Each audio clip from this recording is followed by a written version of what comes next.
I work for a major travel agency, and I'm 28 years old. My name is James. My wife, Lisa, is the same age as me. We met during our student years, started dating, and got married after we began our careers. Even after marriage, we decided to continue working until we had children, so Lisa kept her job at the bank, where she worked before we got married. After finishing my usual customer service tasks, I was doing some paperwork when a new customer walked in.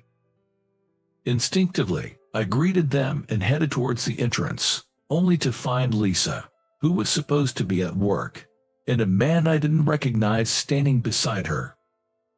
The two of them were cozily nestled together, like a couple. Come on, this can't be happening. I had always believed that infidelity was something that would never touch my family. But that belief was my mistake. We had been married for 3 years. We had been trying for a baby since right after we got married, but had not been successful. Work got busy, I got a promotion, and our time together dwindled. I would often come home late, help out at other stores, or work on weekend, and our opportunities for quality time together became rare. I started to fall asleep from exhaustion more often, and naturally, trying for a baby became a lower priority. Lisa had always talked about wanting children, and I felt guilty about it. So, I decided to have a serious conversation with her after dinner. Hey, there's something I want to talk about. It's about having kids. What's up? You've always said you wanted kids, but I've been so busy lately. I want to be more supportive, but with the promotion and the busy season coming up. I see, it can't be helped. You're doing great at work. Yeah, sorry about that. It's okay, it's not your fault. I had gathered my courage to discuss this, but that was the end of the conversation for Lisa. I was happy that she seemed to understand my busy schedule, but in hindsight, her response was too casual for someone who had always wanted children. I should have realized something was off then. Lisa had always been meticulous about her appearance because of her job at the bank, but even I, who couldn't tell the difference between makeup trends, noticed that her style, hair, and overall vibe had changed. She seemed to have become more polished and attractive. I once commented, "You've been dressing up a lot lately. What's up?" "Is that bad? A beautiful wife makes you happier, right?" she replied. Honestly, Lisa was beautiful, and thinking of her as my wife made me even happier. I convinced myself that she was doing all this for me, and fell for her even more. But now, I realized that her sudden change was too drastic. After the peak season, when the foot traffic at the agency settled down, I managed to leave work a bit earlier than usual. Lisa usually finished work before me, and rarely worked overtime, so she was typically home before me. However, one day, I came home to find the lights off. Lisa wasn't home yet. I thought it was unusual but didn't think much of it. However, this started happening more frequently, and Lisa's return time got later and later. When I texted her, she often took a while to reply. "Worried?" I asked. "You've been coming home late recently. Did something change at work?" She sighed and said, "Well, it's not exactly a transfer, but my workload has increased. I've been doing nothing but overtime lately. It's getting to me." I knew I wouldn't understand the details of her work, and there might be things she couldn't share. I had been neglecting our efforts to conceive, and since I usually came home later, Lisa had been taking care of most of the household chores and meals. I wondered if I had been putting too much strain on her. Thinking it was time for me to support her, I made up my mind. For my beloved wife. It's tough, huh? I'll do what I can, so let's work through this together. Really, it's been hard lately, so that would be a big help. Thank you. From that day, I took on more household responsibilities and started cooking dinner whenever I got home early. I learned from the internet and cookbooks. And although cooking for someone else was new and challenging for me, I found it enjoyable. It felt like a way to make up for neglecting our efforts to conceive and to give back to Lisa. I even managed to become more efficient with our grocery shopping, though I wouldn't say I reached the level of being frugal. Around this time, our schedules aligned even less, and our intimate life became almost non-existent. Lisa started going out more on weekends, often not returning until late, with various excuses. Gradually, I found myself taking on more of the household duties, including cooking, cleaning, and laundry. But seeing Lisa heading out to gatherings, saying I wanted to get promoted and needed to network, I couldn't bring myself to say anything, considering I had also burdened her with my own ambitions for promotion. Not being familiar with the banking industry, I assumed such networking was crucial, and given her superior performance, I thought it best to let her do as she pleased. A while later, when I ran into one of Lisa's colleagues at the supermarket after work, the conversation took an unexpected turn. Although we weren't close, I knew the colleague from previous outings with Lisa. Good evening. You're Lisa's husband, right? Good evening. Yes, I am. Long time no see. I'm glad I didn't mistake you for someone else. As we made small talk, her colleague mentioned something that caught me off guard. It's really nice that both of you are into cooking. Pardon? I asked, surprised. The colleague looked puzzled. Lisa has been really into cooking lately. It's amazing how she's beautiful, good at her job, and even cooks special dishes for her husband. She even left work on time today to cook. Today as well. Yes, isn't it? Are you out getting some missing ingredients? He asked with a smile. I was momentarily speechless, confused by the mismatch between what was being said and what I knew. My basket was full of groceries, making it hard to come up with an excuse. Today, I'm cooking one dish, and I'm also stocking up for when I cook next. Haha, I managed to say. Still puzzled, I hurried home, half expecting Lisa to be there. But she didn't return until late, as usual. Sorry for being late again. I had something at the convenience store, so I'll eat what you made tomorrow, she said, putting the side dishes I had left out into the fridge. The fridge was mostly stocked with groceries I had bought. I hadn't seen Lisa cooking for a while now. This is when I began to suspect infidelity. Though I started to doubt Lisa, I wasn't sure what to do at first. Wanting concrete evidence, I eventually decided to hire a detective to investigate her for possible infidelity. Setting the investigation period for 1 month. Unable to take time off work and with our dates becoming a rarity, I spared no expense, hoping for a clear resolution. While I had a detective working on the case outside, I decided to do some investigating of my own at home, albeit with a sense of guilt. I wondered what I'd do if I found photos or something incriminating, but no new discoveries came to light. I searched in places where things might be hidden, even reaching into the back of the dresser, but found nothing.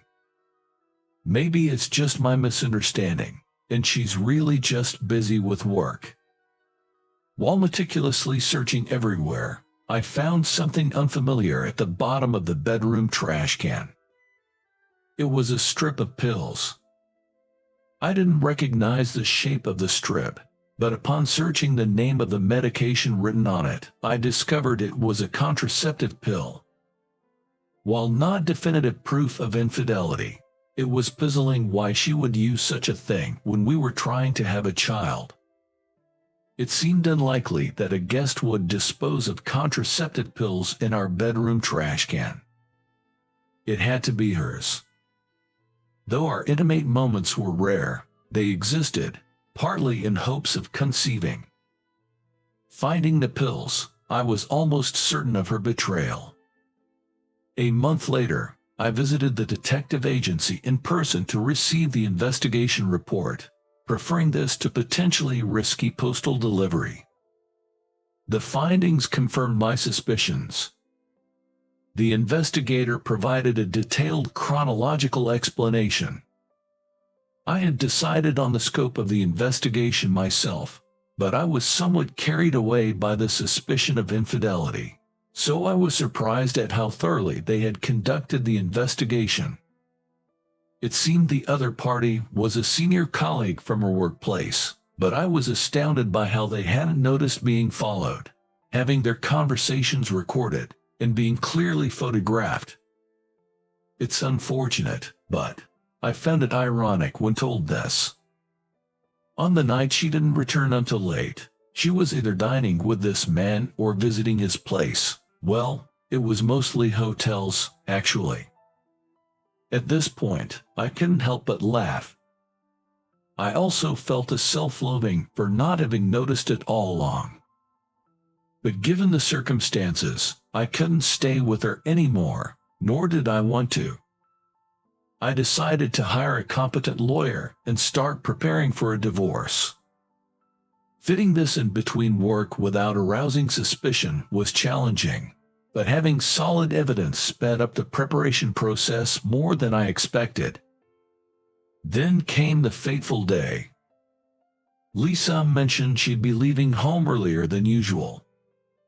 "I'm going on a business trip to a branch a bit far away," she said, without me asking. I smiled and wished her a safe trip. That day, I was also heading to a different branch in the same area, but since Lisa skipped breakfast and left early, our departure times didn't coincide. And then, during work on that day, Lisa appeared at my workplace with the man from the detective's photos. Come on, you've got to be kidding. It wasn't the shock of encountering the affair that made me think this. It was the sheer audacity of them showing up at a branch where I might be working. Maybe we should go abroad. I'd love to relax at a resort hotel. Really? Then, let's do that. Their sickly sweet voices were unbearable. I intervened with a smile. Have you decided on your travel destination? We can tailor a plan to suit your needs. What? Lisa froze. She stared at me, her face growing increasingly rigid.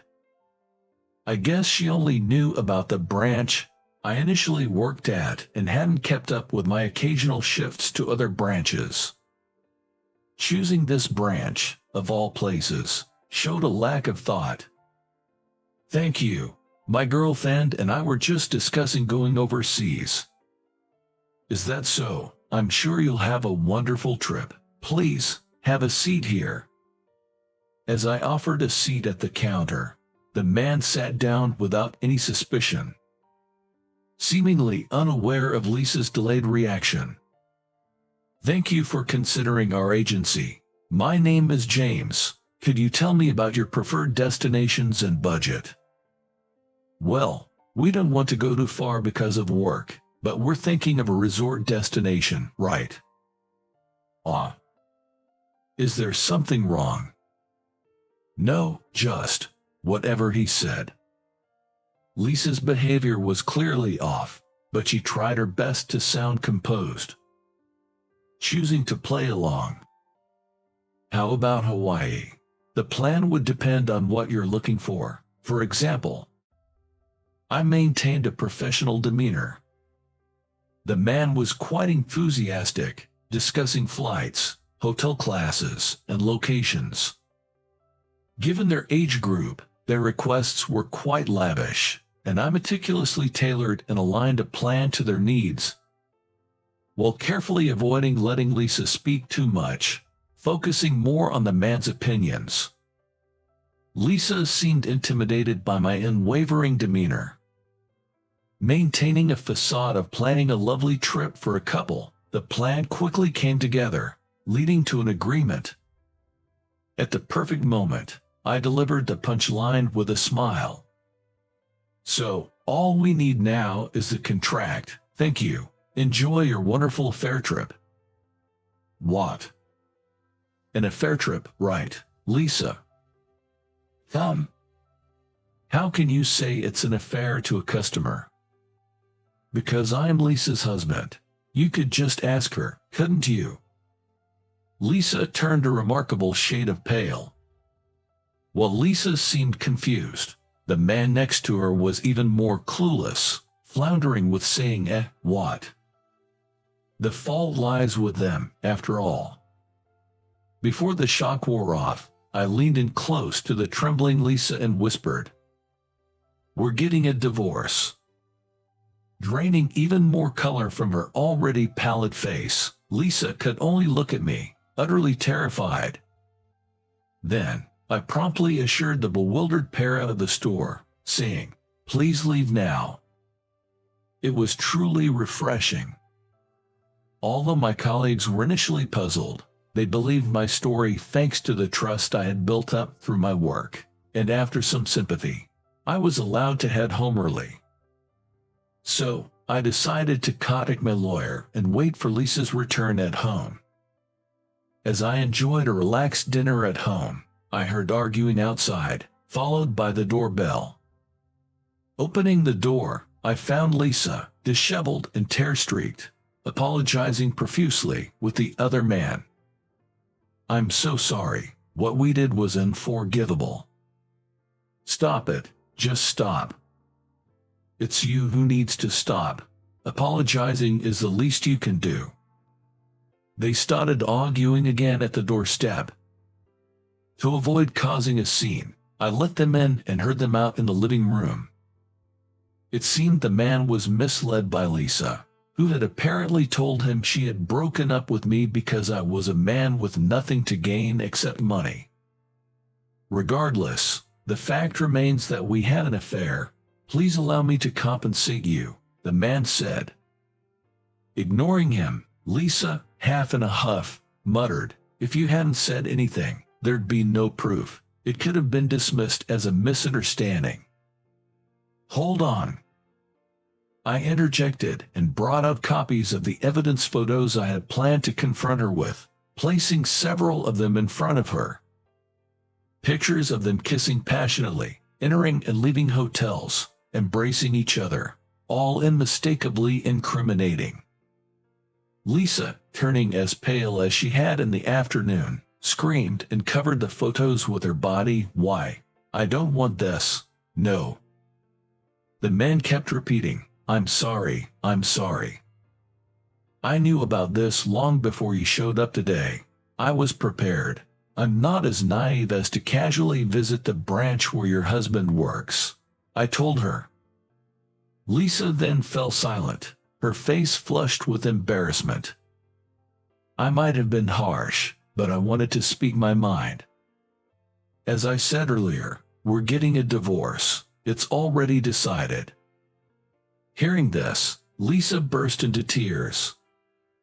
I had never seen her so emotional, and I felt nothing but disdain for someone who cries and screams over being caught in wrongdoing. Afterward, I sent Lisa away with only the essentials and switched to communicating through the lawyer. The divorce was finalized swiftly. Lisa seemed to have planned to be with the man, but he, being decent despite the affair, rejected her. She even ludicrously inquired through the lawyer, "If we don't get divorced, do I not have to pay alimony?" The lawyer explained to her that wasn't the case, and she seemed to understand, not being particularly unintelligent. I decided to believe the man's word since he appeared sincere. And so the divorce proceedings were complete. Regarding what happened next, Lisa apparently lost her job due to the scandal, as trust is crucial in her field. She hadn't confided in her parents, who were proud of her banking career, and was now deceiving them. I hadn't shared the details with my former in-laws. I felt bad for them, but have grown so averse to anything related to Lisa that I glossed over the truth. I slightly pity any man who might get entangled with her in the future, especially since rumors suggest she's now in debt from her lavish spending on fashion, dining, and travel. I've made sure our mutual acquaintances are aware, reducing her potential support network. I hadn't found a new relationship yet, but thanks to Lisa's neglect of household duties, I've become quite adept at managing chores and am enjoying my single life. I'm even considering a solo trip. I'm now living a contented and happy life without any hardships.